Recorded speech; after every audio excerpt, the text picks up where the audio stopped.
Oke, selamat siang teman-teman kelompokan di mata kuliah Sejarah Pemikiran. Hari ini kita akan berdebat mengenai tentang pemahaman-pemahaman eksistensialisme dan poststrukturalisme dalam kasusnya Lana Wachowski. Sebelumnya, izinkan kita berkenalan diri dulu. Nama saya Genta Maghribi dan anggota kelompok saya ada Dian Padu Rohman Hafiz, ada Asnina Lembayung Batubara, ada Sharon Fernanda, dan juga ada Maulana Dwi.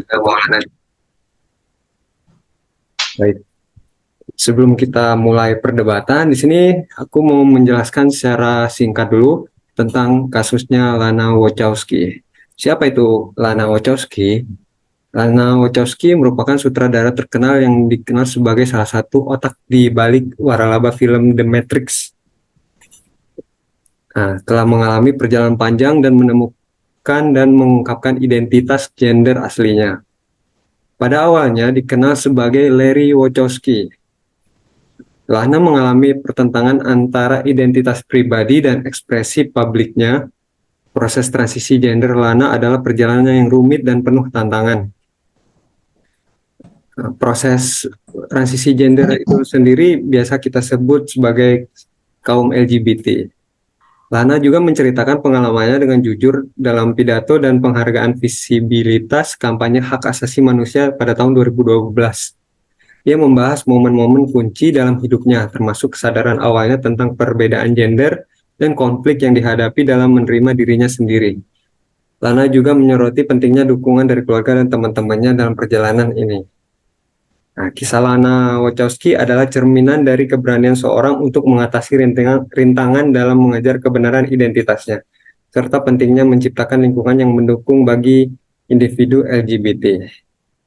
Sebelum kita mulai debat, kita akan berargumen melalui dua pemahaman, yaitu pemahaman eksistensialisme dan juga pemahaman poststrukturalisme, di mana pemahaman eksistensialisme adalah aliran pemikiran filosofis yang menekankan kebebasan individu, tanggung jawab pribadi, dan makna hidup yang diberikan oleh individu melalui tindakan dan pilihan mereka sendiri. Sedangkan poststrukturalisme adalah kerangka pemikiran filosofis yang menolak keyakinan akan struktur tetap atau kebenaran objektif, serta mengeksplorasi kompleksitas dan keragaman dalam konstruksi realitas.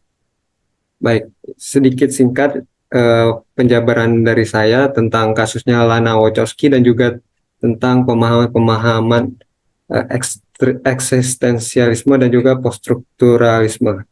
Menurut teman-teman sendiri, anggota kelompok, bagaimana teman-teman memahami atau istilah mengkritiki apa yang telah terjadi pada Lana Wachowski yang sebelumnya merupakan Larry Wachowski yang bergender kelamin laki-laki dan transisi gender menjadi Lana Wachowski. Silakan.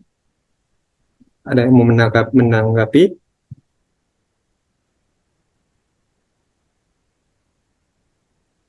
Baik, Kanina. Oke, untuk aku Genta menanggapi dari kisah Lana Wachowski tadi, kisah yang awalnya perbedaan gendernya. Jadi saya sendiri secara pribadi untuk mengomentari arti dari eksistensialisme ini adalah saya termasuk golongan yang tidak menyetujui arti dari atau makna dari si eksistensialisme ini sendiri. Menurut saya manusia sudah dilahirkan dan sudah mempunyai kodrat masing-masing, walaupun diberi kebebasan, dan akar dari eksistensialisme ini baru muncul akhir-akhir ini saja. Sedangkan kita tahu dari peradaban dari zaman dahulu, kalau kita urut lagi mundur ke belakang dari zaman-zaman sebelum Masehi, para nabi tetap ada individu seperti ini dan selalu ditolak kehadirannya. Jadi menurut saya memang walaupun di era sekarang semakin berkembang dan aliran-aliran baru muncul, saya lebih baik kita memakamkan yang sudah ada dari zaman dahulu. Jadi saya pribadi menolak dengan kehadiran dan arti dari eksistensialisme ini sendiri. Bagaimana dengan teman-teman yang lain? Ya, saya juga sedikit setuju dengan pendapat dari Kak Nina. Walaupun memang benar tentang kebebasan individu itu tanggung jawab pribadi, tetapi kita ini kan manusia yang hidup secara sosial ya. Apalagi di Indonesia yang kita mayoritas negara Muslim juga sangat bertentangan dengan eh, pemahaman agama, yaitu agama Islam. Mungkin tanggapan lain dari teman-teman? Hmm, sebenarnya eksistensialisme ini tuh baru-baru aja kan ya, mungkin yang sejak kita semakin ada HAM, ada diberikan gender, tidak hanya kebebasan kemarin dulu, atau kita bisa urut lagi ke belakang, dulu kan gender laki-laki dan perempuan lebih tinggi tuh gender laki-laki. Mungkin setelah ada kesetaraan gender perempuan dan laki-laki, muncul-muncul lagi nih aliran-aliran baru, bahkan mereka tidak hanya mau setara gender laki dan perempuan, tetapi mereka bebas menentukan lagi. Nah, tadi Genta bilang mungkin di Indonesia mayoritas Islam yang memang notabene tidak menyetujui akan hal ini. Tapi baik di Islam ataupun di agama lain yang sudah dari dulu tadi saya bilang dari zaman sebelum Masehi juga, perempuan dan laki-laki itu saja yang kita ketahui jumlah yang ada di dunia. Baik hanya makhluk hidup pun, hewan pun taunya hanya ada Jantan betina begitu ya, Kak? jantan dan betina gitu ya. Iya. Nah, jadi baik hewan, tumbuhan, makhluk hidup yang kita rasa bisa dipisahkan itu. Jadi tidak ada bisa hewannya memutus perubahan gender, seperti itu juga manusia saya rasa. Jadi tentang eksistensialisme ini, saya rasa baik di Indonesia maupun di agama manapun tidak ada yang setuju. Jadi pun kalau memang itu ada, itu akan tetap jadi bagian-bagian kecil yang selalu akan mewarnai di setiap perdebatan tentang si gender ini sendiri. Bagaimana, Dian, Maulana dan Kalau dari saya, Kak, pasti setiap aliran atau ajaran, misalnya kita sebut ini kelompok LGBT, pasti ada pro yang kontra. Mungkin kalau dari kacamata pro, mereka yang pro akan menyatakan bahwa negara dan masyarakat harus mengkampanyekan prinsip non-diskriminasi terhadap mereka yang memilih jalur yang tidak pada umumnya gitu. Ya kita sebut mereka yang suka sama antara laki, perempuan, transgender. Tentu yang kontra ya harus kita sebagai orang yang mungkin normal harus berusaha semaksimal mungkin untuk melakukan upaya preventif terhadap gejala LGBT yang nantinya akan membahayakan generasi masa depan Indonesia. Karena kalau misalnya mereka untuk diri mereka sendiri ya ya udah gitu. Cuman kalau untuk mereka mengkampanyekan dan nanti anak-anak kita tertular LGBT, tentunya kan uh, nggak sesuai lah, sesuai dengan norma hukum, norma agama. Lalu pada pada tujuannya sebenarnya kan laki-laki dan perempuan diciptakan untuk kawin, untuk berkembang biak, melestarikan umat manusia, sangat kontras bila dibandingkan kaum LGBT yang penyuka sesama jenis. Bila dilegalkan, LGBT akan berdampak pada timbulnya berbagai masalah. Jadi mulai dari nggak cuma dari agama, nggak dari hukum, cuman nanti akan muncul turunnya angka kelahiran karena sudah pasti ya sesama punya pasti sesama jenis tak bisa menghasilkan keturunan. Jadi ya pasti kalau misalnya dari sisi misalnya pro atau kemanusiaan, ya itu pilihan hidup masing-masing lah eksistensialisme. Cuman jangan sampai ajaran ini disebarluaskan, mengajak, memperbesar golongan mereka gitu. Itu aja sih. jadi perlu Mungkin nggak kita untuk menolak gitu ya, atau kalau di sini ya? ditolak Karena, ya menurut saya sih harusnya ditolak ajaran itu. Cuman kalau emang mereka meyakininya buat mereka sendiri ya udah diem aja gitu. Nggak usah. nggak usah semakin disebarluaskan gitu ya, Dian ya. Gimana Maulana, pendapat Maulana juga? Setuju banget sih sama pendapatnya Dian. Dan si eksistensialisme ini kan menurut pandangan ini kan setiap individu itu memiliki kebebasan untuk menentukan makna hidup mereka sendiri dan untuk mengambil tanggung jawab terhadap diri mereka sendiri gitu kan. Berarti tapi di sini kalau menurut saya kebebasannya ini udah mulai kebablasan karena dia kebebasannya kalau kita bebas untuk menentukan pekerjaan, pendidikan, atau kehidupan kita, selain daripada yang ini, menurut saya itu masih normal. Tapi kalau sudah sampai seperti tadi, gender, karena fungsi manusia tadi itu kan seperti yang dibilang oleh teman saya, Dean, itu kan untuk berkembang biak. Siapa yang akan melanjutkan generasi dari umat manusia ini kalau semuanya seandainya semua manusia itu ya LGBT, Mama, ya kan? Kemudian selain itu juga dari sisi lain mungkin menurut saya LGBT ini adalah sebuah apa ya? Mungkin penyakit kejiwaan karena banyak kasus-kasus yang kita lihat eh, para kaum LGBT ini ketika mereka mengalami sebuah masalah seperti mungkin masalah percintaannya mereka ya, kayak ada cinta segitiga atau apa, dan itu berakhir dengan pembunuhan berantai dan tindakan-tindakan kriminal yang di luar mungkin pembunuhan biasa gitu. Jadi jauh lebih kejam daripada tindakan kriminal yang orang-orang normal kalau menurut saya itu. Selain itu juga penyakit pasti ya kan. Penyakit saya.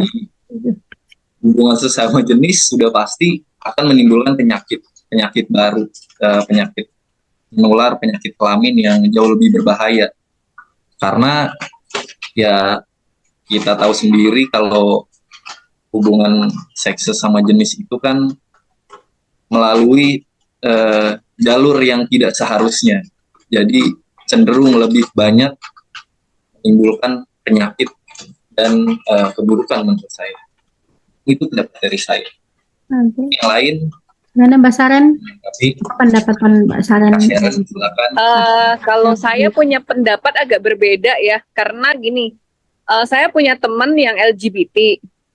Nah, karena sebenarnya mungkin mereka lesbian atau mereka gay itu bukan karena mereka ingin melenceng dari ketentuan-ketentuan normal gitu kan. Tapi karena dalam tubuh mereka, contoh nih saya punya teman yang LGBT, dia tuh cowok. Tapi dia lembut banget kayak cewek, ngomong pun kayak cewek. Perilakunya itu gaya apa? Dia menunjukkan badannya dia itu kayak cewek banget gitu loh. Jadi dia sendiri merasa kalau dia tuh sebenarnya perempuan, bukan laki-laki. Nah, untuk itulah dia ingin gitu loh. Mungkin kalau boleh disalahin dia mungkin menyalahkan Tuhan gitu kan.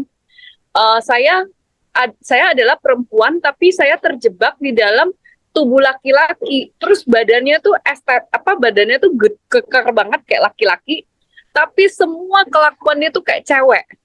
Nah, jadi kalau saya melihat kalau mereka melakukan penyimpangan sebenarnya kalau dasar pikiran saya bukan karena mereka ingin menyimpang, tapi mereka mencari jati diri mereka yang sebenarnya saya ini perempuan loh, saya cuma terjebak di tubuh laki-laki aja. Nah, untuk itu dia juga dikasih feeling hati, dia tuh tidak suka sama perempuan, sukanya sama laki-laki. Nah, itu adalah bawaan dasar, ngerti kan? Jadi bukan, oh saya pinginnya suka perempuan, bukan keinginan dia. Dia kalau dia laki-laki ya pasti dia suka perempuan. Tapi dia menyadari kalau dia perempuan, gimana dia bisa suka perempuan gitu. Nah itu, jadi saya juga berpikir sebenarnya kalau misalnya LGBT ini terlepas mereka legal atau tidak legal, ya saya ingin mereka tuh juga bisa menunjukkan siapa mereka. Jadi jangan sampai mereka sendiri, saya perempuan tapi badan saya laki-laki, terus saya dikucilkan, dijauhi, terus dimusuhi gitu.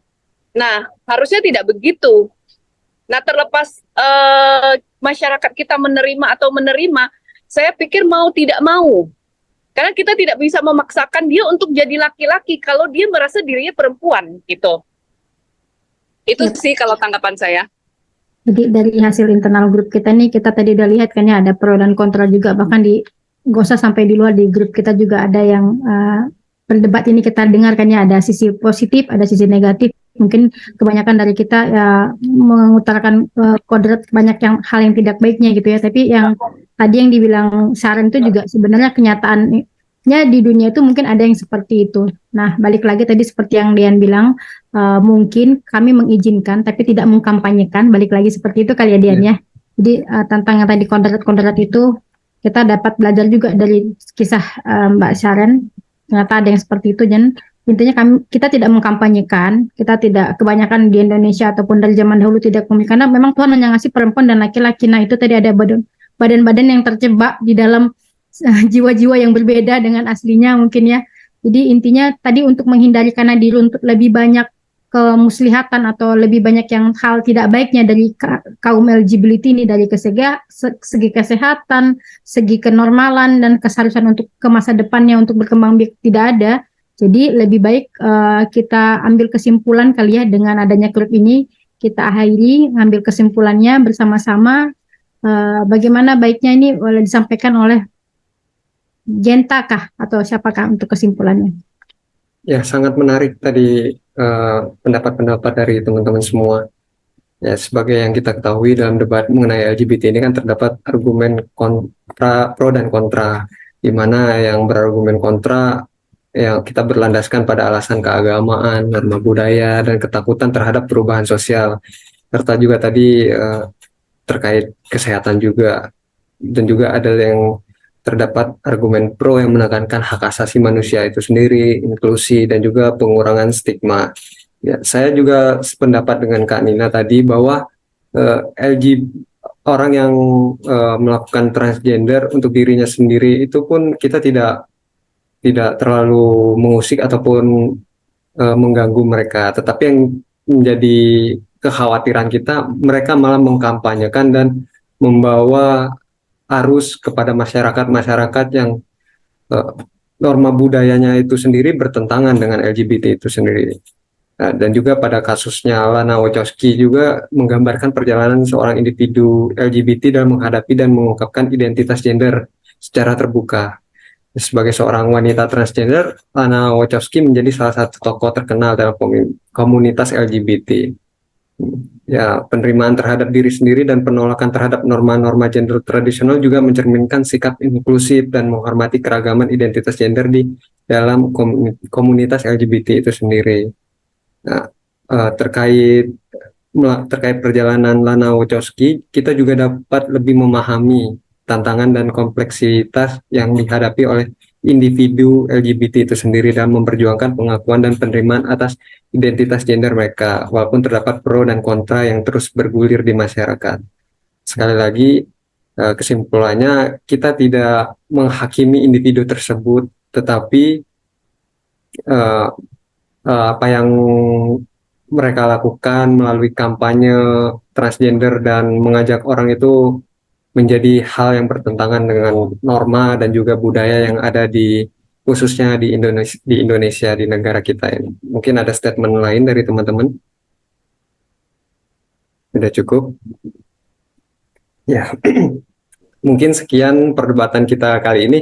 Sangat seru sekali, terdapat pro dan kontra, tapi kita semua memahami semua keberagaman ini dengan sikap akademis kita sebagai seorang mahasiswa di salah satu universitas Indonesia, yaitu Universitas UPH. Terima kasih teman-teman semua atas waktunya untuk Zoom dalam hal perdebatan mengenai LGBT, khususnya pada kasus Lana Wachowski ini. Selamat siang semuanya. Terima kasih semuanya. Ya, makasih. Ya, terima kasih. Teman-teman. Terima kasih.